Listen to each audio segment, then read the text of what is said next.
Um ano se passou. E por que a polícia de Campina Grande ainda não sabe quem matou a blogueira Daniele Amorim? Nesta reportagem especial, nós vamos questionar as autoridades policiais.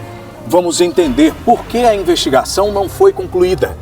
E vamos voltar a falar da morte da jovem com seus próprios familiares e amigos, que há 365 dias ainda não conseguiram superar a dor.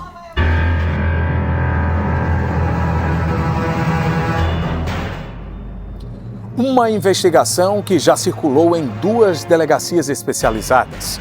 Um trabalho de montagem de um quebra-cabeças que ainda continua sem solução. O que e por que Daniele Amorim foi assassinada?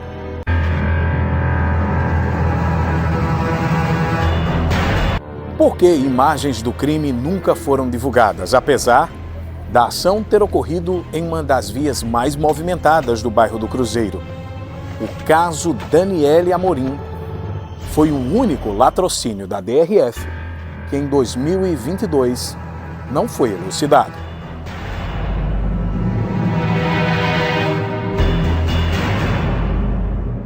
Ao meu lado está o delegado Demétrios Patrício Lima, que é o titular, um dos titulares da Delegacia de Roubos e Furtos aqui de Campina Grande, que até então é o chefe desse inquérito. Eu acho que eu posso lhe classificar assim, delegado. Nesse um ano depois da morte de Daniela, a polícia não conseguiu concluir esse inquérito por quê? Diante das dificuldades, né, que se encontram no caso concreto, inicialmente ele começou com homicídio. A Delegacia de Homicídios fez as oitivas iniciais, entendeu por bem que se tratava não de um homicídio, sim de um latrocínio, um possível assalto, e repassou o caso para a gente. 10 dias depois, eu assumi a titularidade do caso, requeri novamente as testemunhas, as pessoas que se encontravam com a blogueira no momento do crime. Analisamos as imagens, então somente só tinha uma imagem que infelizmente não conseguiu captar a placa do veículo. Tentamos fazer o rastreamento e a rota, mas de fato não foi possível a gente localizar não só os possíveis autores, como até o veículo utilizado nessa ação. Inicialmente se suspeitava de alguma motivação relacionada ao motorista, ao namorado da vítima, só que isso já foi descartado, porque foi comprovado que esse namorado falou realmente a verdade, ele se encontrava em casa no momento do sinistro e prontamente foi para o hospital. Tentamos também ver se existia, dentre os ocupantes do carro, alguém que estava sendo ameaçado de morte, algum desafeto, e infelizmente realmente não se chegou à conclusão, ninguém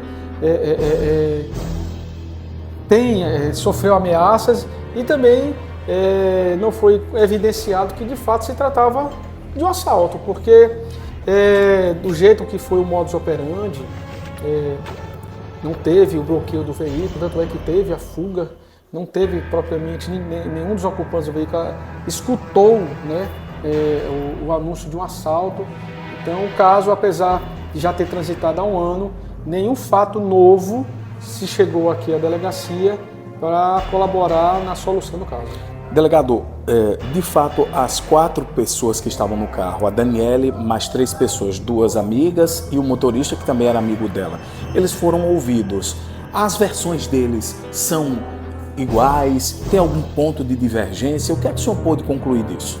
Bom, é bom frisar que não escutamos tão somente os ocupantes do veículo, escutamos também familiares da vítima, né, e amigos também próximos à vítima. E não existe, o único ponto que existe uma certa contradição é sobre a existência ou não desse suposto assalto. Eu não posso descartar que foi um latrocínio, também não posso informar que foi um homicídio porque não temos ainda a motivação. Por que homicídio? A vítima não tinha, de fato, nenhuma desavença, nenhuma rixa. O relacionamento dela, na época, quando muito, poderia ser classificado como atípico, tendo em vista que ela estava numa festa sem a companhia do namorado, né? Mas eu não posso dizer que existe aí um cunho, uma motivação afetiva ou emocional. E as investigações ainda estão seguindo na busca de coleta de novas provas. Eu não optei ainda por pedir, né, solicitar na justiça o arquivamento do caso, porque nós temos a esperança de que surja realmente elementos que colaborem na solução desse caso. Corre o risco de esses elementos novos apontarem, por exemplo, que o alvo da ação criminosa, o alvo do disparo, não era a Daniela, era o motorista, por exemplo, ou outra pessoa que estivesse dentro do carro? Esse motorista, como eu informei, as testemunhas foram ouvidas mais de 2 vezes. Então, esse motorista, ele foi ouvido no homicídio, foi ouvido aqui comigo, eu requeri novamente a oitiva dele, e ele alegou que não possui inimigos, não possui rixa, que entende que não, de fato não era para ele.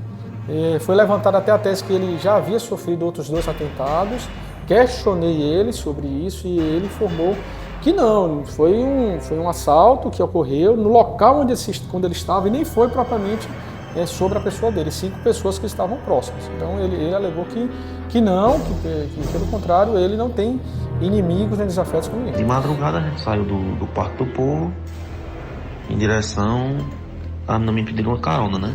Eu fui dar carona às meninas, fui deixar Thaís, que é a menina do Cruzeiro, na casa dela, já estava na rua dela.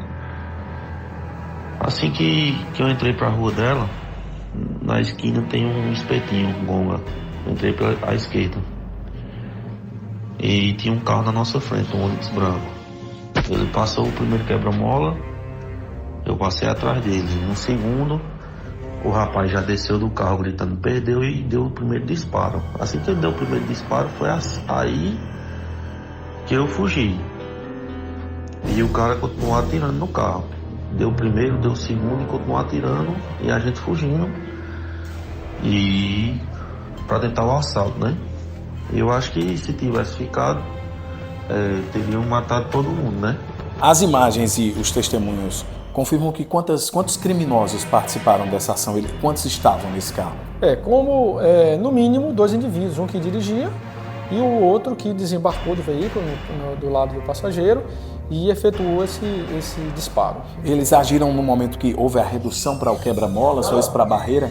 Exatamente. Como eu falei, é um suposto assalto um pouco atípico, porque eles tiveram a oportunidade, diante da redução da velocidade do carro de Daniela, de fecharem o bloqueio e aí sim controlar a situação, abordar as vítimas e subtraírem seus pertences até o veículo.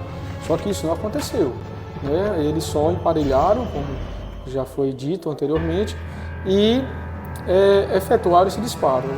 De fato, diante dessas variáveis, a gente não tem como afirmar realmente e nem classificar de forma precisa a tipificação desse crime. Delegado, 1 ano depois, com tantas lacunas a serem preenchidas, o que é que alimenta no senhor, como autoridade policial, experiente inclusive nesse ramo de investigação de latrocínio, essa possibilidade de elucidar esse crime, de não ter pedido o arquivamento? O que é que ainda o senhor acredita que pode acontecer? Infelizmente, é bom ressaltar que nem todos os casos a gente consegue obter a solução. Nós estamos com... Esse é o único realmente pendente do ano de 2022 que não conseguimos obter a autoria. Por ser tão somente esse que não descobrimos o desfecho do caso, é que eu ainda tenho e guardo esperanças que a população, de alguma forma, que tenha conhecimento de algum fato, que realmente faça uma denúncia anônima, 197, e colabore com algum dado relacionado a esse crime para que a gente realmente consiga seguir nas investigações.